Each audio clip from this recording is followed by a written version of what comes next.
is recording, just so everybody knows. I'm on the line with one of my clan members real quick, and I'm just trying to get him to the YouTube page, so in case anybody actually pulls on this page right now, this is going to be on like a 1.5-minute delay, so.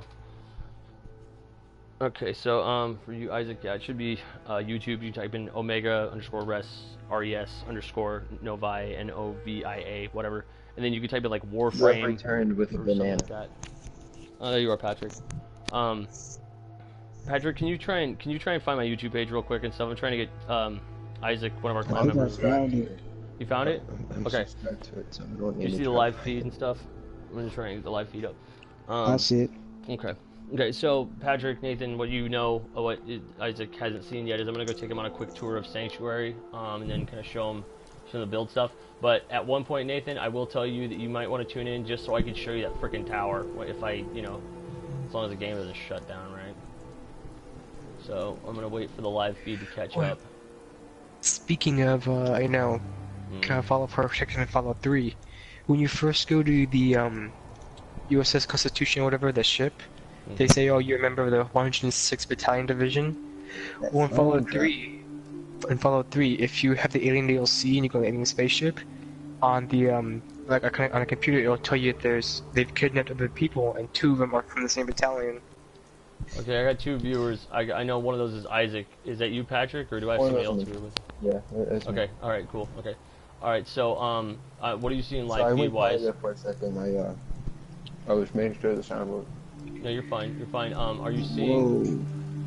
Whoa. Okay, so I don't know if you're seeing what I'm looking at right here, but okay, so right here, what we're looking at, since you're gonna be on a slight delay, you're gonna be slightly behind what I'm saying. So, or you're seeing it later. So, what we're coming here to is the outer rim of the first city you get, which is Sanctuary, which is the ruined city that you get to come to after the bombs. This city has been retrofitted over a large period of time to try and create perfect defense barriers. So there will be, I wish I could do this in real time so it was catching up right. There's multiple checkpoints, laser grids. I mean, we went above and beyond. I tried utilizing every single build model they had built so that I could try and make the most, you know, like sinister fucking place in the world. So I rebuilt the Sanctuary and I installed nuclear power, brought power lines, water purification, running toilets, and all that shit back to the Commonwealth. Now, what may seem even crazier is I did this in multiple locations around the Commonwealth in order to kind of recreate society. So, I'm not sure how far you guys are in the stream right now. What are you seeing stream-wise? Because I'm walking along the river right now. Water purifiers. Okay, right, so, what we're covering right now, these are water purifiers. Each of these bottles, about 30 water per day, minus the amount of people drinking it. You're going to see a lot of these substructures here.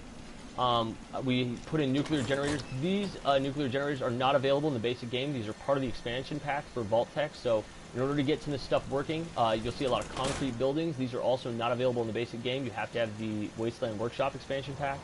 Electronic door locks, laser grids, all this stuff. You have to buy the full DLC content to get all this stuff, but nobody seems to know how to work it except for me and a few other people. So, we're going to move down here further. I built large nuclear generators. These also required a DLC pack. This powers enough of my city, which we're going to come up here to in a second, to power pretty much the entire city just by itself. You're going to see some kind of different build and design structures, but the trick here was I did get working shops set in. Okay, so if we think back to Skyrim or Fallout or Rivet City or anything like that, what makes a city a city? The ability for my guy to go in there, feel safe, and know I'm safely secure, literally. The ability to get food, water, beverage, weapons, and all that stuff. So, using the full expansion pack, you do have to, I'm going to open up a menu here, which you're going to see on a slight lag. So I'm going to be opening up the menu here in a second. And we're going to cover some of the perks you have to get in order to unlock some of this stuff. But once you do some of the perks in the game, like the local leader perk, which you'll see me highlight here in a moment, if I can find it. Right here, it'll allow you to build certain parts of the workshop, like setting up stores and shops like that. So I was able to build large shopping centers. The first one we're going to come to, it's auto-saving right now, gotta love that, is the traffic stop, which is a fully functional area, which we did. I got stores in here. People do come here at night to kind of relax. You may notice an NPC that's a super mutant coming up. That's Strong, one of our people. Anyway, the point is, I spent a lot of time doing this, and I have seen nothing. I dare you after this to go on YouTube, search out Fallout, master builds, best cities, whatever, and tell me you find anybody that's got a better city than just this basic one, and then I'm going to show you 10 more. So, okay, so running water and all stuff. The whole point is, in this game, one thing they introduced also was survival mode. So, in survival mode, you have to eat, drink, sleep, and all that in regular cycles. You can get bacterial infections, diseases, all that stuff. So, as there's a slight lag coming up, we're going to be moving up here, and you're going to see the Vault 01, as I called it. And obviously, I took claim for making pretty much everything because, you know, I did. Alright, so we're going to see right here, this door is actually a specialized door, also available only through the Vault-Tec expansion pack. Now, for building stuff like this, as you can see, Isaac, you're going to notice a lot of these things are literally put together like blocks. Okay, so I'm going to open up the build workshop mode real quick and kind of give you a visualization of what this actually looks like. So, you see, this is literally one single concrete slab that I stacked on top of each other and things like that. Each of these was lights, you know, everything was literally put in piece by piece. Every letter, every string of wire. It took me months to do this. So down here, this is a, honestly, this is actually one of my more impressive things. I actually built 2 buildings, connected them. Okay, I want to just point this out. The engineering to do this was a nightmare. So I just want to point out here, pull out real quick. And you're going to see there's 2 buildings built level. And then I built an elevator in this one we're about to go into. And I got to say, lining up those lines was literally a mathematical freaking nightmare. Because I had to get it even with the ground, and there's a certain ground ranking system. You know, it's like, you know, 0.01, whatever. So I had to get it all lined up and then get it to fit with my freaking elevator, which, you know, this was a fucking nightmare to power things. Like, nobody has an elevator in the buildings. So I was, like, super stoked. I'm like, yeah, I got an elevator in my building, bitches. So, okay, so we're going to pull up to level 2. As you can see, look, the whole point is, like, literally, enemies will try to invade your bases as they would in the game. Most people literally have wood walls and, like, a shack to hide in with some turrets. I built fully secure, you know, checkpoints, electronic locks. I actually have a central command computer system that actually runs the entire grid. I can shut down the laser grid, open and close all the doors. So I even put in a centralized computer system. I'm going to tell you, no one else is doing this stuff like we are. I mean, I don't care if it's a whole bunch of freaking kids or what. Okay, so here we're pulling up on the second level, you see the reactor core. This is an expansion of the tower, which is enough power, obviously, to power my entire tower if everything in the city went down. It's got a panic room. I built a little smoking area off here to the side, which we're going to go look at here in a minute. And all of it, as you can see, there are electronic locks, concrete. So this stuff doesn't burn. It's blast proof. They can't shoot machine guns or bombs through it.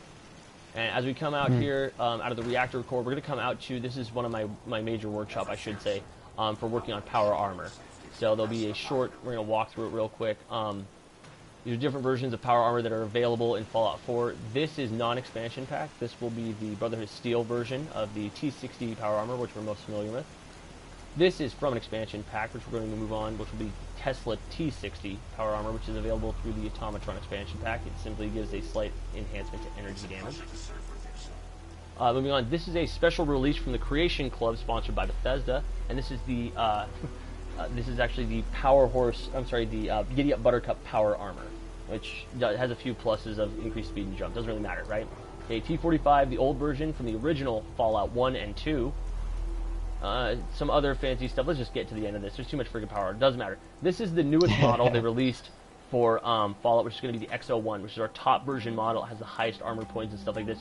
This is the one we're going to collect one piece at a time as we move through the game. It's got some of the coolest stuff, obviously, in gear. Real quick over here, these are expansion pack models. These two you will see here are from Nuka World. This is from the Far Harbor expansion pack. This is obviously the Nuka-Cola T51 specialized armor. This is the Nuka-Cola Quantum. If you were familiar with Sunset Sarsaparilla and some of the other Nuka-Cola products, the Fallout 4 universe is expanding the idea of what Nuka-Cola was involved in. And so when you go to Nuka World, they're going to introduce you literally to about 8 or 9 different versions of Nuka-Cola you never saw before. So they will be introducing these many new versions of Nuka-Cola in Fallout 5 in the future versions, and using the expansion pack of Nuka World as an excuse to have these different versions of Nuka-Cola. So for those of you that will be playing Fallout in the future, you will want to play Fallout 4 and the Nuka-Cola expansion pack, because they will be expanding the universe like that. And as you see in front of you, I've been standing here for a minute, is the Vim Power Armor available from the Far Harbor expansion pack. I like this stuff because it's got nice little spray painted imagery on the side. It's kind of cute. We're gonna move up to the level 3, and I'm gonna want to drink in a minute. God, it makes me thirsty just thinking of the people on level 3. Level 3 is kind of an odd level. I had to have a place for human torture and experimentation. Don't judge me. Whatever. We're gonna move on. And before you say anything else, yes, it may look a little bit like a serial killer owns the place. So, you want to judge me, whatever, say what you want. Yeah, I got a freaky side. So, we got a nice little ghoul chair. This is one of my favorites. This thing's alive, if you'll notice. Kind of fun. Anyway, there are people locked in these cages over here. I lock down the room, turn on the red lights, and let them out of their cages. And as you can imagine, I hide back here in this back corner. There's actually a little electronic lock right here. I'm going to show you. And when I flip the switch, these people will come out unaware of what's going on. The place will lock down, and it's a party until I let them out of my room. And okay, so it's a little weird here. This was literally made as a room to test out weaponry and other stuff like that. It wasn't made to be comfortable for my guests, so it was made to kind of look like a raw bandit area, as you can imagine. So, whatever, right? Moving on to the rest of the house. We're going to move up finally to the penthouse, as there's a bit of a lag here, but moving on to the penthouse, we go up. Okay, and here we're going to reach the top of the penthouse. Saying nothing to judge about the torture. We haven't even taken him to the labs. We haven't taken him to the labs yet, so let's just cover this. He hasn't seen the medical cove detention facility, so one thing at a time. So, okay, so let's cover Dogmeat. Everybody may recognize our sweet little buddy Dogmeat here. I've got some armor on him, obviously, and I put him at the top of my tower because I don't like him getting attacked. How long did it take you to get Dogmeat up there? Why do you ask questions like that? Well, because in my game, Dogmeat would never get into elevators. Yeah, it took a 24-hour wait period, actually, and he's like right in my way. So I'm gonna go around him. We'll come to this room in a minute. This is my trophy room of obviously stuff. So I wanted to build a fully functional, room. So we did put in, bathtub, sink, and all that stuff, and this is a cooking module so that you can obviously make food. And we're gonna move through here. And okay, so in Fallout 4. For those that aren't familiar with some of the crafting stuff they'll be introducing, there is obviously the crafting station for making different chemicals, like jet that you may be familiar with, and other stuff. In Fallout 4, as you get a higher intelligence ranking and increase your chemistry stuff, you'll be able to combine some of the more infamous drugs from the Fallout universe we're familiar with, like Buff Out and Jet, into new combinations like Buff Jet. Yes, they simply smash the words together. Anyway, the point is, you'll be able to utilize using these different drugs. One note to self, though, is as much as in the other Fallout games, using drugs will probably get you addicted. So, you need to be aware that, when you get addicted to the drugs in this game, they've kind of set up some weird and interesting things to happen. In Fallout 3, when you constantly use drugs, your person would eventually build up an immunity to them. A perk point would be added, and you could, eventually stop doing it. The problem here is, in Fallout 4, they didn't build it like that. There are no perks earned by torturing your character or running through radiation for long periods of time to test your ghoulish ability. In this game, it's all based on a perk system, which is very similar to Skyrim. If you got all the expansion packs, you'll be able to level your character infinitely, much like you did once the Skyrim expansion pack was released. What this does will allow you to keep adding points into your perks and keep adding stuff. So, it's kind of a nice little skill tree. I really like it. I would like to cover all of the outfits, but this isn't important, and for those of you that haven't played Fallout 4, there would be some spoilers if I revealed how I got some of these outfits. We can talk about that later. Let's move on to the bedroom. So over here we're going to have the central computer, which actually does control all the electronic laser grids, lasers, and all that stuff. This computer not only can shut down and lock down my sanctuary, but also allows me to track VIPs or NPC characters that I use. So, for example, if I lost control of one of the characters I was companioning with and didn't know where they ended up in the Commonwealth, this computer system will allow me to track them. This computer was added in the Vault-Tec expansion pack, and it's also important to kind of utilize. The trick to how everything here works is by literally combining everything in all the expansion packs together, we can make these beautiful, massive structures and kind of reestablish the Commonwealth. There's a basic bobblehead set system here, and you'll see the comic book collection that is growing. There are 2 new comic book collections that are added through both expansion packs. The Wasteland Raider Guide, and I think the Far Harbor Fisherman's Guide system, or something to that effect. I don't think those are the actual names, but there's new comic books, and each of those comic books as you find them will add a certain skill perk of doing things like increasing critical damage or reducing damage against certain enemies, robots, bugs, etc. Alright, so we're going to move on through Sanctuary now that we've seen the vault and the basic shopping center. Oh, there is something I do want to cover. Let's go back real quick. You remember that big wall we walked through earlier, which is covering the river that has the water production system?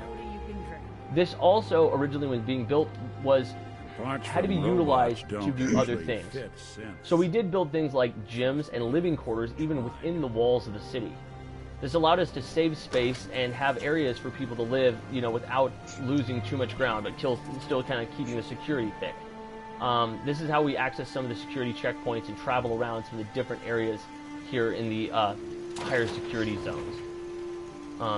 Obviously, the security system, I can honestly say, is so high that we have not had an attack since the city was established. I've been playing this game constantly for the past couple months and have had zero enemies make it inside the city. The water purification system works, the water runs the right direction, and we ended up, you know, I ended up having the ability to like build small rooms and things like this, which was really great. It's actually one of my little hidey holes we're in right now, which is, you see, stockpiled with all kinds of goodies from our Fallout universe, fusion cores and things like that. Alright, so that was a quick look at... live broadcast. Say what? Pretty sure that's just me, man. What happened? Oh, okay. So damned hungry. Okay, so we're gonna move over a little bit further now down the street. I'm gonna be honest, right here on the left-hand side, you're going to see something coming up called the Lost Road Motel, which is literally thrown together from things from the non-original expansion pack, and is literally a very poor excuse to have lots of bedding and rooms for people that you know, aren't utilizing some of the other buildings around here and stuff. It's just usually easier for the AI system to get to these beds, as opposed to, as you can see, there's been large buildings like this that I built that are simply set up for housing people, but the unit AIs don't necessarily use it. Actually, let's go up here to the top of the tower, and this is the artillery.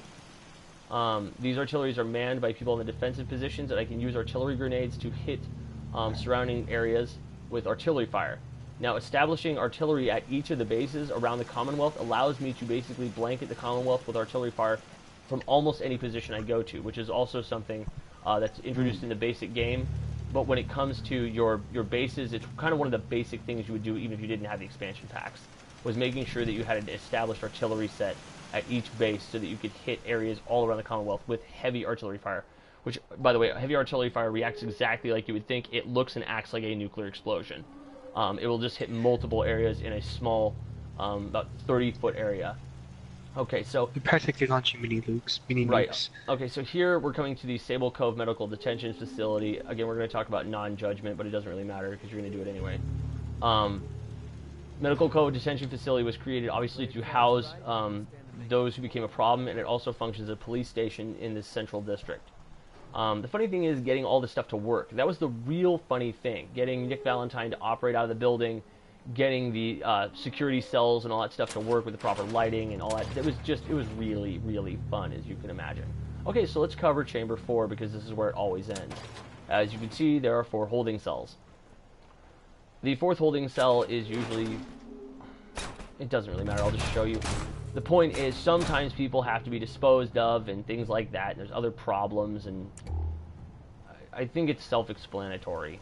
This back exit, obviously, is a disposal area, and it leads direct to the facility, but, you know, let's move on and save the judgment for later. Okay. So the last area I want to cover before we leave Sanctuary is the test labs. Okay, so Sanctuary had stop laughing. So as you can imagine, I did utilize the walls around here. You will notice there's walls, thick walls all around the city, and as I had said before, a lot of these have been turned into kind of apartments and security checkpoints. So, you know, even utilizing these spaces. Now, every time you take a settler, you can equip them to different tasks. For example, you'll see a player here sitting at a security desk. What that actually does is places that player there viewing out that area, keeping an eye on that particular area and zone, but it also raises your defense level by a certain number of points. So equipping people to different tasks such as farming and other stuff, not only does it produce food, but it can raise happiness level depending on what you're doing. So providing them clean water, exercise equipment. It's kind of like playing The Sims in Fallout, except hopefully not so goddamn hokey. Alright, so here, this is the last lab. If you haven't built the game, I'm sorry, not built the game, finished the game, then you won't understand this particular device. But in survival mode, you are limited to not being able to fast travel. So for those people that are familiar with survival mode and stuff like that, not only you have to eat, drink, and sleep, but you cannot fast travel. This is a teleportation unit. Building this was incredibly difficult, and maintaining it, as you know, the storyline is over and mine's still working. So for those of you that beat the game and are wondering how I did this, we'll have to do another video on that later. But yes, teleportation is possible. So, we're going to move on. This is a basic idea of how these settlements, which literally should have been absolutely nothing. I should have had a house with wood walls. And this is a fully functional society with power and running water. But more impressive is actually doing this all around the Commonwealth and turning every possible settlement into a fully functional city. This allows you to both farm and get resources. Every single day, your people will produce a certain amount of water. As you can imagine, this city produces a fair amount of water, enough to get me thousands and thousands of caps a day. But what if every settlement, like right here in front of us, not even 50 feet away, is another settlement? If most of these can be utilized to produce large amounts of water, they also produce caps. Once you put in stores, people will actually produce caps based on the happiness level. The happier they are, the more caps they produce. Leaving them alone for a set period of time allows those caps to roll over. What this means is reestablishing order and reestablishing a full society makes you a very rich and powerful man. And as you can imagine, I'm doing pretty well at this point. So we're going to skip this close base right here. I'm looking at Red Rocket. I mean, I would want to go on a small tour, but it really is a base where I keep... There are two people you rescue in the beginning. We're not going to mention their names, the Longs. But anyway, they complain a lot. And so I sent them here to the Red Rocket base so I don't have to listen to them bitch all the time about their dead kid. I know who you're talking about. Yes, they whine about their dead kid, so I sent them both here to Red Rocket to be separate. Now, let's move on and show you kind of examples of other bases. So, around the Commonwealth, I established bases very similar to this all around. Some of the most impressive ones... Actually, let me save real quick because I just have this weird feeling that this is going to error my game out. I keep sending in error reports to Bethesda because they made my game, right? And they provided this expansion pack stuff, and my system can't handle what I'm doing. That sounds like their software problem. So I keep sending in complaints and video clips of what happens. But sometimes I'll teleport to a base like this, and we'll see if it even works. And the game will literally just shut down. It'll totally crash because I am breaking the system. There we go. Did anybody see that error out? Because it just happened.